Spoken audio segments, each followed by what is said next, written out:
Assalamualaikum Sobat Kreatif. Welcome to Campus Science bersama saya Risandi. Membuat objek dasar di Cinema 4D. Terdapat beberapa macam objek dasar atau basic object. Bisa klik di sini, tahan. Nah, bisa kita pilih mulai dari cube, cone, silinder, dan lain-lain. Kita akan mencoba beberapa, dimulai dari cube, klik lepas. Ya, akan muncul objeknya. Standarnya di Attributes Manager ya, untuk ukurannya yaitu 200 ya, untuk semua size X, Y maupun Z-nya. Sementara untuk segmennya dia di defaultnya di angka 1. Kita bisa mengurangi secara manual pada angka penomoran di sini, tinggal diklik ya pada keyboard, misal seperti ini, ataupun bisa kita klik drag ke atas atau ke bawah untuk pengurangan, ke atas untuk penambahan ya. Kemudian untuk bagian segmen juga bisa kita tambahkan ya, mulai dari 1 ya, bisa kita tambahkan, klik pada bagian atasnya.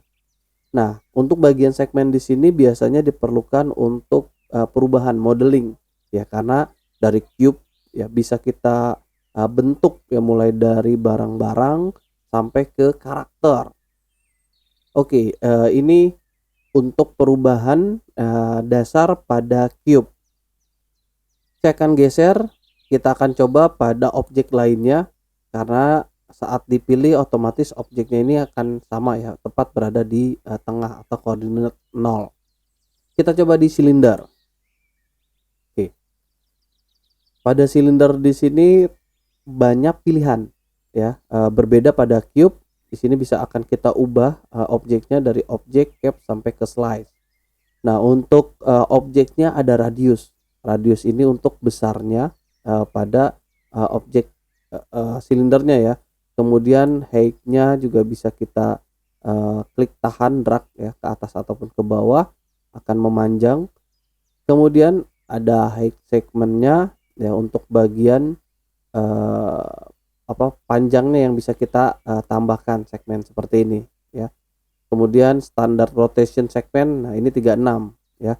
Kalau kita kurangi biasanya lingkarannya akan terlihat lebih patah ya, karena standar di 36 ini sudah lumayan halus. Oke, kemudian terakhir ada orientation ya, ini plus Y, bisa kita ubah yang tadinya mendatar ya atau horizontal, bisa kita ke plus Z, di sini dia secara vertikal. Oke, kemudian kita beralih ke caps. Nah, untuk bagian caps, jadi bagian lingkaran di sini bisa kita tambahkan segmennya. Nah, seperti ini. Dan ada juga untuk pada bagian fillet. Kita checklist. Oke. Tampilannya akan smooth ya, bagian tadi ya, di sisi lingkarannya atau sisi luarnya. Radiusnya juga bisa kita tambahkan ya, akan lebih membulat seperti ini, seperti kapsul. Oke, kemudian ada lagi ya untuk slice.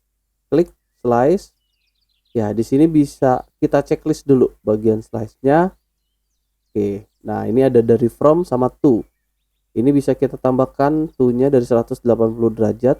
Nah, ini bagian kalau misalnya mau ada potongan ya dari titik 0 di sini. Kemudian satu lagi ada regular grid. Nah, ini untuk bagian dalamnya biar terlihat lebih smooth ya untuk bagian sisinya. Oke, itu dua contoh ya. Mungkin saya akan tambahkan, saya akan geser dulu lagi. Saya akan tambahkan satu objek lagi. Kita coba di sini ada landscape. Ya. Untuk bagian landscape kita bisa jadikan seperti permukaan tanah atau pegunungan ya, bisa disesuaikan. Nah, ini ada lebih banyak lagi pengaturannya. Kita akan ubah dari orientationnya aja dulu ya. Nah, ini akan saya buat mendatar ya, biar terlihatnya lebih enak bagian sininya. Oke, Dari sini ya bisa diubah size-nya, width segmennya, depth-nya dan lain sebagainya. Terdapat rough rows, di sini bisa kita atur ya, drag atas atau ke bawah ya, akan lebih terlihat lebih kasar, lebih bergelombang ya. Nah, ini bisa diatur ya, seperti yang tadi ya, permukaan tanah ataupun pegunungan bisa kita lakukan sesuai dengan konsep yang diinginkan. Nah, seperti ini juga. Oke, fine furrows-nya juga bisa diatur. Bagian scale dan lain sebagainya. Atau di sini juga ada sea level. Oke, ketinggian pada permukaan laut ya, contoh. Oke, 3 contoh ya yang terdapat pada objek dasar di Cinema 4D. Untuk yang lainnya bisa dicoba lagi untuk teman-teman membuat berbagai macam objek dasar dan pengaturannya di Cinema 4D. Terima kasih. Wassalamualaikum.